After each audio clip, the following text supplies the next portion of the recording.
नमस्कार, मैं हूं आपके साथ गीतिका पंत और आप देख रहे हैं जीएनटी स्पेशल। जीएनटी स्पेशल में आज बात भारत के ऑपरेशन दोस्त की। भूकंप त्रासदी की मार झेल रहे तुर्की और सीरिया में भारत ने पूरी तरह तैयारी के साथ ऑपरेशन दोस्त लॉन्च कर दिया है।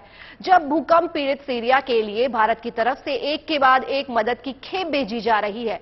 अब तक भारत के 4 बाहुबली C-17 ग्लोबमास्टर विमान तुर्की में राहत सामग्री और बचाव दल के सदस्यों को लेकर पहुंच चुके हैं। एनडीआरएफ के 101 सदस्यों की टीम इस वक्त तुर्की में युद्ध स्तर पर बचाव और राहत में जुटी है। बात अगर सीरिया की करें तो आज सुबह गाजियाबाद के हिंडन एयरबेस से जीवन रक्षक दवाओं को लेकर C-130J हरक्यूलिस विमान रवाना हुआ था।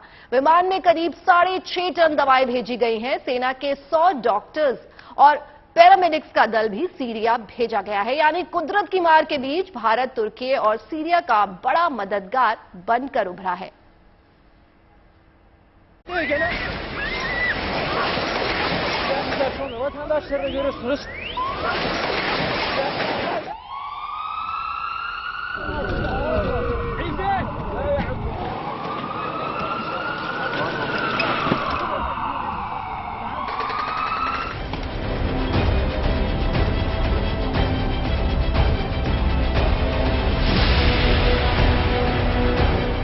ये कुदरत के कहर से आहत तुर्की की तकलीफ पर मरहम की तस्वीरें हैं। ये आह और कराह के बीच सिसकते सीरिया के लिए राहत के पैगाम की तस्वीर है। वसुधैव कुटुंबकम यानी सारी धरती हमारा परिवार है। अपने अस्तित्व की शुरुआत से भारत इस कहावत को मानता, अपनाता और जीता आया है। अपनी इसी परंपरा को कायम रखते हुए भारत ने भूकंप की तबाही झेलते तुर्की और सीरिया की तरफ मदद का हाथ बढ़ाया है।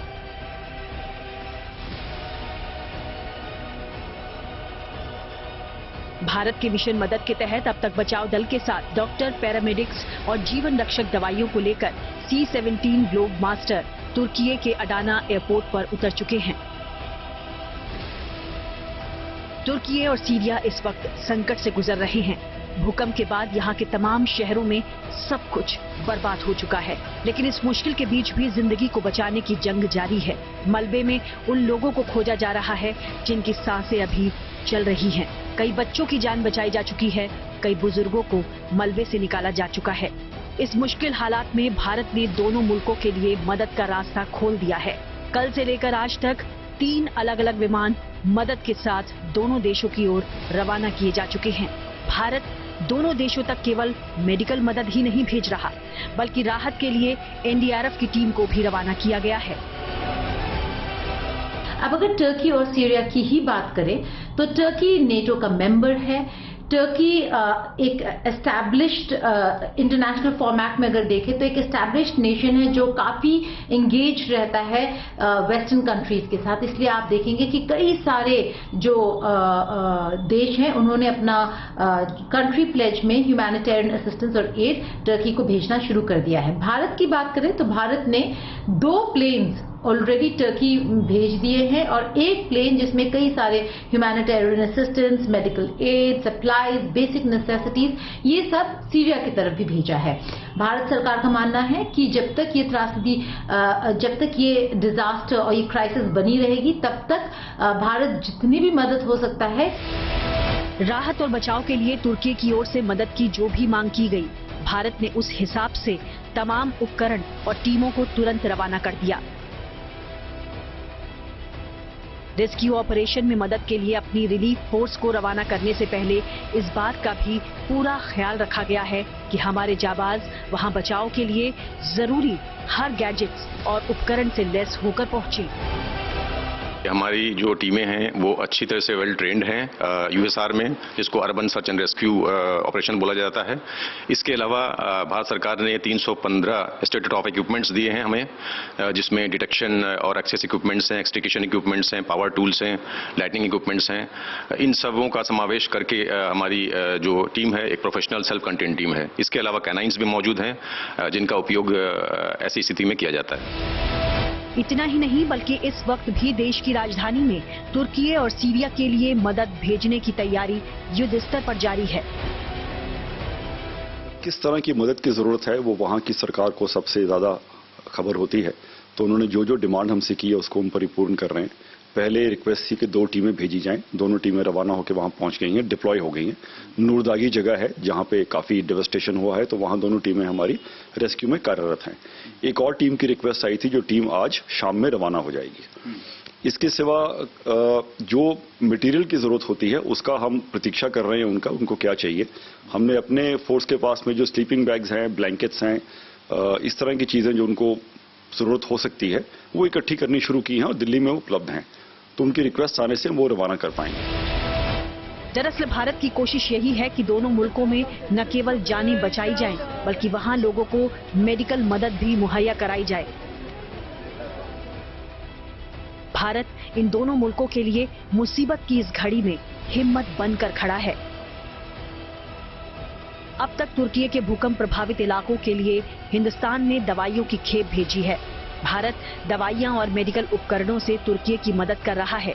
तुर्की के लिए 54 सदस्यीय मेडिकल टीम को भी रवाना किया गया है। तुर्की के लिए 50 जवान और एनडीआरएफ की टीम भी पहुंची है, जो वहां रेस्क्यू टीम की मदद कर रही है। इसके साथ ही भूकंप पीड़ित सीरिया के लिए भी मदद की खेप हिंदुस्तान ने भेजी है। 6.5 टन दवाएं लेकर सीरिया के लिए विमान को रवाना किया गया है। सीरिया तक मदद पहुंचाने के लिए हरक्यूलिस विमान का इस्तेमाल किया गया है। इसके अलावा 100 डॉक्टर्स और पैरामेडिक्स भी सीरिया भेजे गए हैं, ताकि वहां लोगों की पूरी मदद की जा सके। आपको बता दें कि तुर्की के लिए मदद भेजना तो फिर भी आसान था, लेकिन गृह युद्ध के चलते सीरिया के वर्तमान हालात की वजह से वहां किसी भी तरह की मदद पहुंचाने की अपनी ही चुनौतियां हैं। इस तरफ अगर देखें तो सीरिया में क्योंकि एक सिविल वॉर, एक कॉन्फ्लिक्ट जोन बन चुका है ये पूरा इलाका, ये सीरियन गवर्नमेंट के एकदम कंट्रोल में नहीं है। यहाँ पे फॉरेन फोर्सेस भी हैं और रेबल ग्रुप्स भी हैं, तो यहाँ तक एड पहुंचाना काफी मुश्किल हो सकता है। यूएस का काफी सपोर्ट है यहाँ पर, तो प्लेज किया है, एड भेजा जाएगा, लेकिन कैसे भेजा जाएगा वो बहुत इंपॉर्टेंट है। सीरिया की सरकार की बात करें तो भारत उन चंद देशों में से है जो यूएस के जो कंट्री सैंक्शंस हैं उनको नहीं मानता। भारत कोई भी कंट्री सैंक्शन को नहीं मानता। भारत हमेशा ये कहता है कि यूएन के तहत अगर सैंक्शंस होते हैं तो हम उसको मानेंगे, लेकिन अगर कोई देश किसी और देश के अगेंस्ट सैंक्शन करता है तो हम नहीं मानेंगे। क्यों? क्योंकि उसमें जियोपॉलिटिक्स इन्वॉल्व होता है। सीरिया में भारत ने एड भेज दिया है। अब कैसे वो एड सीरियन बॉर्डर्स तक पहुंचेगा वो बहुत जरूरी है जानना, और कैसे वो एड सीरियन रेफ्यूजीज और जो सीरियंस इस तरफ बॉर्डर के हैं उनको जो बहुत अफेक्टेड है उनको कैसे पहुंचेगा ये देखना जरूरी है। लेकिन इन तमाम चुनौतियों के बावजूद भारत ने सीरिया की तरफ मदद का हाथ बढ़ाया है। विदेश मंत्रालय की तरफ से मिशन मदद के बारे में लगातार अपडेट दिया जा रहा है। इससे पहले त्रासदी की खबर सामने आने के साथ ही भारत के केंद्रीय विदेश राज्य मंत्री वी मुरलीधरन ने तुर्की दूतावास जाकर संवेदना व्यक्त की थी। उन्होंने प्रधानमंत्री नरेंद्र मोदी की सहानुभूति और मानवतावादी समर्थन का संदेश भी पहुंचाया था। दरअसल तुर्की में आई आपदा पर बात करते हुए प्रधानमंत्री नरेंद्र मोदी भावुक हो गए थे। उन्होंने कहा कि तुर्की जिस हालात से गुजर रहा है उसे मैं समझ सकता हूं। 2001 में जब भुज में भूकंप आया था तब मैं गुजरात का मुख्यमंत्री था। मुझे पता है कि रेस्क्यू ऑपरेशन में क्या दिक्कतें आती हैं। भारत की ओर से मदद की इस पहल का तुर्की ने स्वागत किया है। भारत में तुर्की के राजदूत फिरात सुनेल ने ट्विटर पर लिखा, तुर्की और हिंदी दोनों भाषाओं में दोस्त शब्द होता है। हमारी एक तुर्की कहावत है, दोस्त कारा गुंडे बेल्ली ओलुरु, यानी दोस्त वही जो जरूरत में काम आए। बहुत बहुत शुक्रिया भारत। दरअसल भारत के मिशन मदद के पीछे देश के प्रधानमंत्री का वो विजन भी है जिसके तहत उन्होंने आपदा के मारे मुल्कों के लिए पूरी दुनिया को परिवार की तरह मदद के लिए खड़े होने की बात की थी। हम आपको याद दिलाएं तो ये जो प्रधानमंत्री नरेंद्र मोदी कहते आ रहे हैं इंटरनेशनल कम्युनिटी को कि वक्त आ चला है कि अगर ऐसे कैलामिटीज होते हैं, नेचुरल डिजास्टर्स, चाहे वो फ्लड्स हो, चाहे वो क्लाउड बर्स्ट हो, लैंडस्लाइड्स हो या भूकंप जैसा बहुत बड़ा डिजास्टर, तो ग्लोबल कम्युनिटी को साथ खड़े होकर नेशनल डिजास्टर रिलीफ यानी कि डिजास्टर रिलीफ और मैनेजमेंट पे काम करना चाहिए। और इसी के तहत उन्होंने एक रेजिलिएंट इंफ्रास्ट्रक्चर की बात की है, disaster relief and management infrastructure की।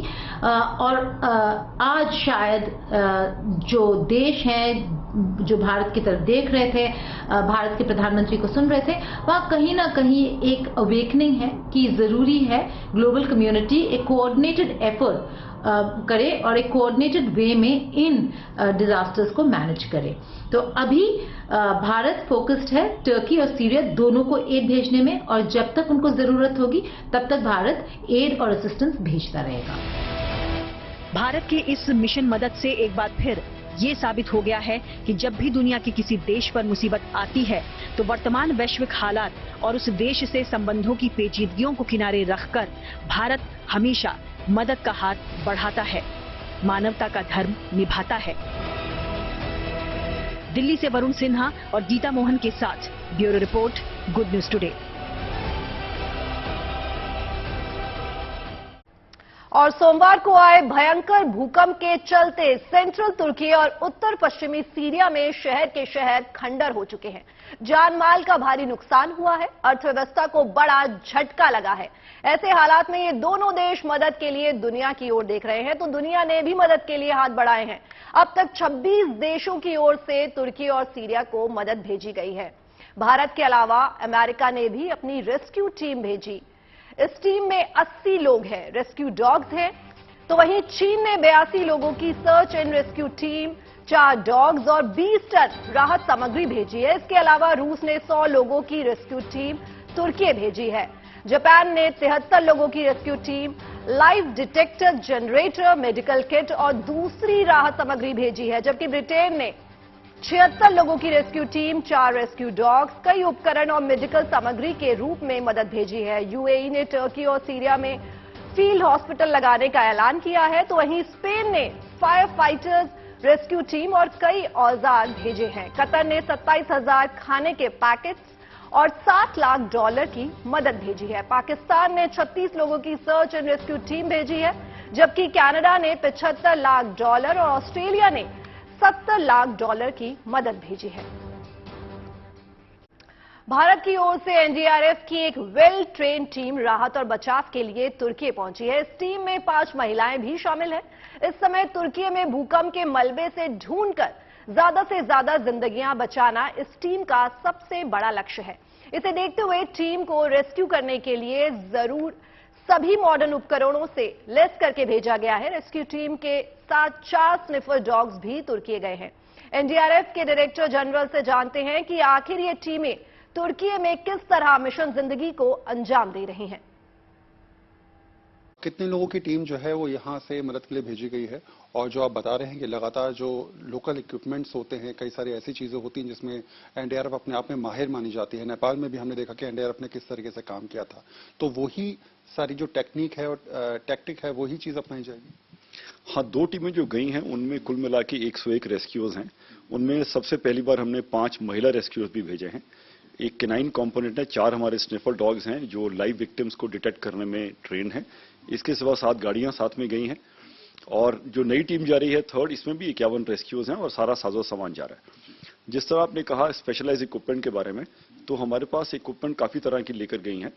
उनमें पहली कैटेगरी है जो लाइफ को डिटेक्ट करती है इक्विपमेंट, कि नीचे कोई विक्टिम है तो कोई कम से कम हार्ट बीट या स्क्रैचिंग साउंड से भी पता करता है वो कि यहाँ पे कहीं कुछ आवाज है, यहाँ पे एक लाइव विक्टिम होना मुमकिन है। ऐसी इक्विपमेंट है। दूसरी कैटेगरी है जिससे हम उस बिल्डिंग को किसी भी मटेरियल की हो उसमें काट के प्रवेश करने में सक्षम है। चिपिंग हैमर्स हैं, ड्रिल्स हैं, कटर्स हैं, कंक्रीट तक काटने में सक्षम है, तो उसमें हम प्रवेश पा सकते हैं। तीसरा हमारा मेडिकल फर्स्ट रिस्पॉन्डर्स की ट्रेनिंग और इक्विपमेंट है, ताकि जिस विक्टिम को हम निकालें उसको प्राथमिक उपचार देने के बाद अस्पताल तक पहुंचाने में मदद करेंगे। चौथा है सीबीआरएन की इक्विपमेंट हम लेके गए हैं, ताकि कहीं कोई गैस लीक है, कहीं कोई क्लोज स्पेस में कोई ऐसा केमिकल है जिसमें हमें ध्यान देने की जरूरत है, वो हमारे पास है। पांचवा, हाई राइज बिल्डिंग्स में रोप रेस्क्यू की टेक्निक्स जो होती हैं कि हमने किसी को ऊपर के लेवल से फ्लोर से निकाल के नीचे लाना है, वो सारी इक्विपमेंट हम लेके गए हैं। केदारनाथ आपदा में जिस तरीके से लगातार एक के बाद एक हाईटेक इक्विपमेंट आप लोगों ने वहां पर यूज किए थे और लोगों को बचाया था, नेपाल त्रासदी में हम देख चुके हैं। एनडीआरएफ अपने आप में सक्षम मानी जाती है इस प्रकार की चीजों से निपटने के लिए। आपको लगता है कि शायद ऐसे हालात में वहां पर पहुंचकर मदद करना एक अपने आप में थोड़ा सा फायदा भी देगा और लोगों की जान बचाने के लिए एक नायाब कदम है? हाँ, हमें गर्व है कि इंडियन रेस्क्यूज वहाँ पे इन्वॉल्व होके मदद कर रहे हैं। वहाँ और बहुत देशों की टीम्स भी आई हुई हैं। तो जिस तरह माननीय प्रधानमंत्री जी ने ये खबर मिलते ही पूरी सपोर्ट का वायदा किया था, उसको हम पूरी तरह से परिपूर्ण करेंगे। जी, आखिरी सवाल मेरा आपसे ये कि अभी और क्या क्या चीजें ऐसी हैं जिनको यहाँ से भेजना है और बाकी प्रिपरेशन क्या है जिस तरीके से मदद की बात की जाए? ये सारी चीजें डिपेंड करती हैं कि उनको हमसे क्या क्या चीजों की जरूरत है और कहाँ पे पहुंचाना जरूरी है। तो हमने एडिशनल टीम्स की तैयारी कर रखी है। हमारी और बटालियंस में टीमें तैयार हैं, इक्विप्ड हैं। उनकी डॉक्यूमेंटेशन हमने शुरू कर दी है, पासपोर्ट वगैरह बनवाना, ताकि शॉर्ट नोटिस पे अगर और रिक्वेस्ट आती है एडिशनल टीम्स की, उसको हम जल्दी रवाना कर पाएंगे। धन्यवाद हमसे बातचीत करने के लिए। साफ है कि वक्त परिस्थिति चाहे जैसी भी है, लेकिन हमें यह तय करना है कि हमें इस हालात में किसी की मदद करनी है और शायद यही वजह है कि एनडीआरएफ अपनी तरफ से पूरी तरीके से जोर कोशिश कर रहा है कि वहां पहुंचकर रेस्क्यू ऑपरेशन को तेजी के साथ किया जाए और बचाव अभियान को और ज्यादा पुख्ता तरीके से पहुंचाया जाए। कैमरा पर्सन मनीषा के साथ वरुण सिन्हा। और भारत का ये पूरा रेस्क्यू मिशन वायुसेना के बाहुबली विमानों के दम पर शुरू हुआ है। अब तक भारतीय वायुसेना के 4 C-70 ग्लोबमास्टर और एक C-130J हरकुलस विमान तुर्की और सीरिया के संकट मोचक बनकर पहुंच चुके हैं। भारत का ग्लोबमास्टर विमान वायुसेना का वो बाहुबली है जिसका इस्तेमाल पहले भी इस तरह के कई मिशन में हो चुका है, चाहे यूक्रेन और अफगानिस्तान से भारतीयों को सुरक्षित घर वापसी की बात हो या फिर कोरोना काल में ऑक्सीजन पहुंचाने के लिए इस्तेमाल हो। हर मोर्चे पर भारत का ये जंबो जाबाज मददगार साबित हुआ है। इससे पहले अक्टूबर 2020 में जब भारत चीन में तनातनी हुई थी, तो भारतीय वायुसेना ने भी अपने सैनिकों के लिए रसद भेजने के लिए इसी विमान का इस्तेमाल किया था। तो वहीं साल 2014 में जब बिहार में बाढ़ आई थी, तो C-17 ग्लोबमास्टर विमान ही संकट मोचक बनकर सामने आया था। दिल्ली से डॉक्टरों की टीम लेकर यही विमान बिहार पहुंचा था, जिसे कुछ दिनों के लिए अस्पताल का रूप दे दिया गया था।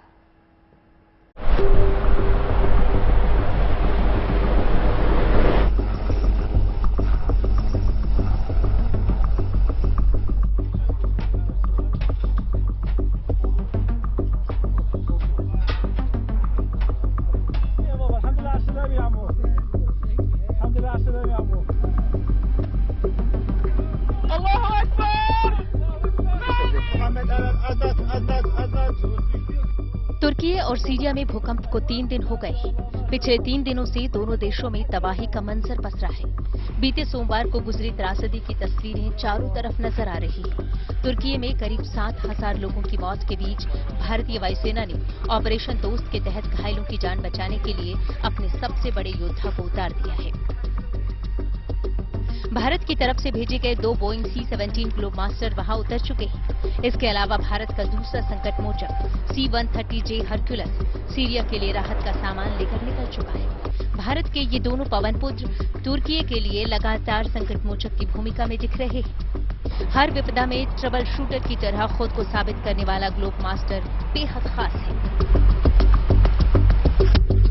बोइंग C-17 ग्लोबमास्टर दुनिया के बड़े मिलिट्री मालवाहक जहाजों में से एक है। भारतीय वायुसेना के इस जाबाज योद्धा में 4 इंजन लगे हुए हैं, जिसकी वजह से ये एक बार में बड़े आराम से 400 से ज्यादा यात्रियों को लेकर उड़ान भर सकता है। ये विमान अपने साथ 3 हेलीकॉप्टर और 2 ट्रकों के साथ उड़ान भरने की भी काबिलियत रखता है। कारगिल, लद्दाख जैसे दुर्गम इलाकों में भी C-17 ट्रांसपोर्ट विमान बेहद आसानी से उतर सकता है। लैंडिंग के दौरान C-17 ग्लोबमास्टर को अगर कोई दिक्कत आती है तो पायलट के इस्तेमाल के लिए रिवर्स गियर भी दिया गया है। 4 इंजन वाला ये ट्रांसपोर्ट विमान एक बार में 77,519 किलोग्राम तक कार्गो ले जाने की क्षमता रखता है। C-17 विमान का बाहरी ढांचा इतना मजबूत है कि हथियारबंद वाहन, ट्रक और यहां तक कि M1 अब्राम्स युद्धक टैंक को भी इस विमान में ले जाया जा सकता है।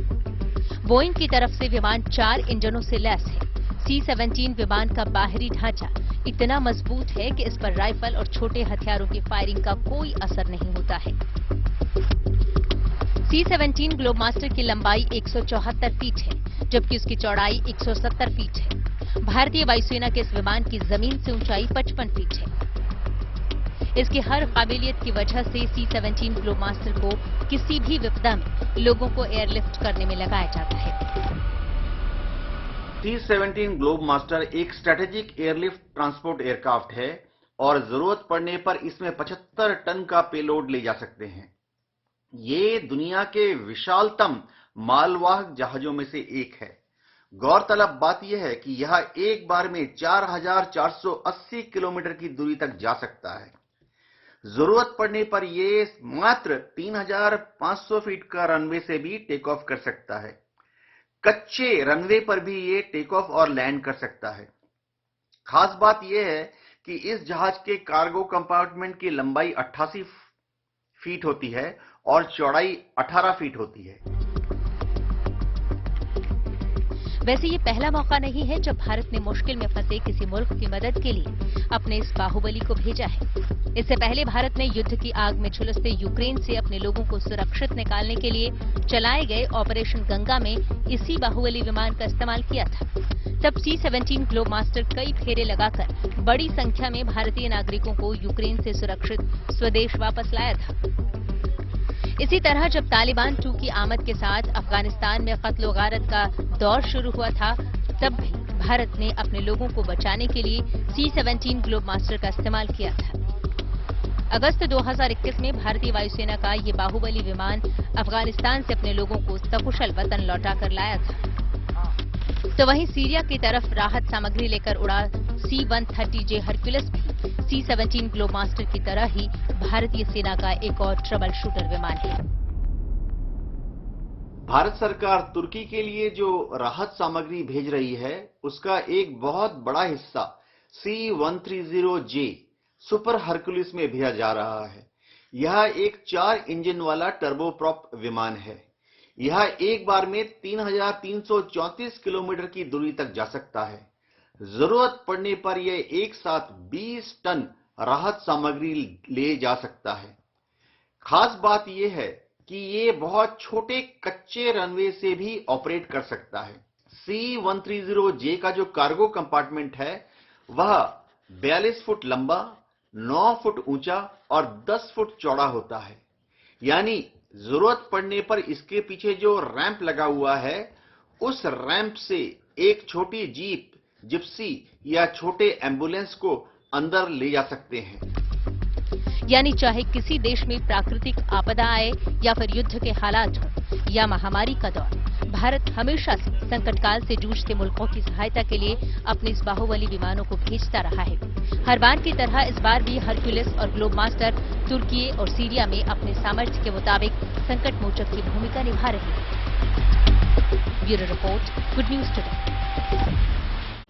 फिलहाल GNT स्पेशल में बस इतना ही, लेकिन आप बने रहिए GNT पर, क्योंकि यहाँ खबरों का सिलसिला यूं ही जारी रहेगा।